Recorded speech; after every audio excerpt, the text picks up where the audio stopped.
एका गावामध्ये एकदा प्रवचन होत होते। साधू महाराज जीवनातील अनेक गोष्टींबद्दल गावातील लोकांना सांगत होते। साधू महाराज बोलले की मानवाला जे काही सुख दुःख मिळते ते त्याच्या कर्माचे परिणाम असतात। खूप वेळेला असे होते की मागच्या जन्माचे कर्ज पण आपल्याला फेडावे लागते। प्रवचन ऐकणाऱ्यांमध्ये एक गरीब शेतकरी पण होता। त्याच्या जीवनात नेहमी समस्या आणि अडचणीच होत्या। तो खूप कष्ट करत होता, परंतु तरीही त्याला यश मिळत नव्हते। तो साधू महाराजांजवळ गेला आणि त्यांना बोलला की महाराज, मी पूर्ण इमानदारीने आणि प्रामाणिकपणे काम करतो, तरी सुद्धा माझ्या जीवनात इतक्या अडचणी का आहेत? काय हे माझ्या मागच्या जन्माचे कर्ज आहे जे मला आता भोगावे लागत आहे? साधू महाराजाने त्याला पूर्ण पाहिले आणि हसून बोलले की बाळा, जेव्हा एक बी पेरले जाते तेव्हा ते लगेच फळ देत नाही, त्याला वेळ लागतो। कधी कधी आपल्या मेहनतीचे फळ या जन्मात नाही तर पुढच्या जन्मात मिळते आणि काही वेळेला आपण मागच्या जन्माचे बोझ या जन्मामध्येही घेऊन येतो आणि हे कर्ज आपल्याला फेडावेच लागते, ज्यामुळे आपण एक नवीन सुंदर जीवनाची सुरुवात करू शकेल। मग साधूने त्याला एक प्रेरणात्मक कथा सांगितली।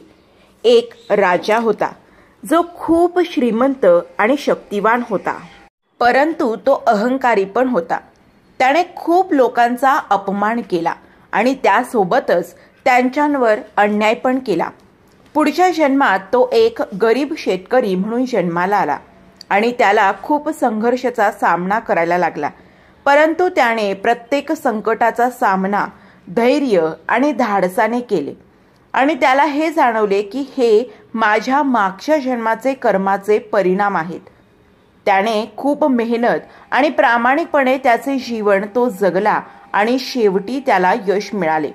साधू महाराजांनी त्या शेतकऱ्याला सांगितले की तुझ्या अडचणी पण तुला शिकवण्यासाठीच आहेत की प्रत्येक परिस्थितीमध्ये धैर्याने वाग आणि चांगले कर्म करत राहा। असं असू शकतं की हे तुझ्या मागच्या जन्माचे कर्ज असेल, पण आता जर तू प्रामाणिक आणि खरेपणाने वागत राहिलास तर भविष्यात तुझे जीवन आनंदमय होईल। शेतकरी साधू महाराजांनी सांगितलेले समजावून घेतले आणि आपल्या जीवनातील अडचणींना आपल्या जीवनाचा एक भाग म्हणून स्वीकारले। त्याने आपले काम आणि मेहनत चालूच ठेवले, हा विचार करून की हे दिवसही निघून जातील आणि चांगले दिवस नक्की येतील।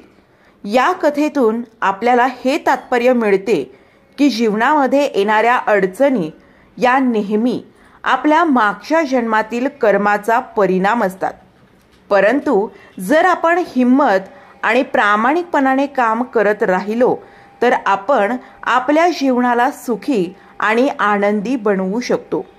तर मग मित्रांनो, कथा आवडली तर लाईक करा, शेअर करा आणि अजूनही चॅनल सबस्क्राईब केलं नसेल तर असेच नवनवीन चांगले व्हिडिओ पाहण्यासाठी माझ्या चॅनलला आजच सबस्क्राईब करा। धन्यवाद।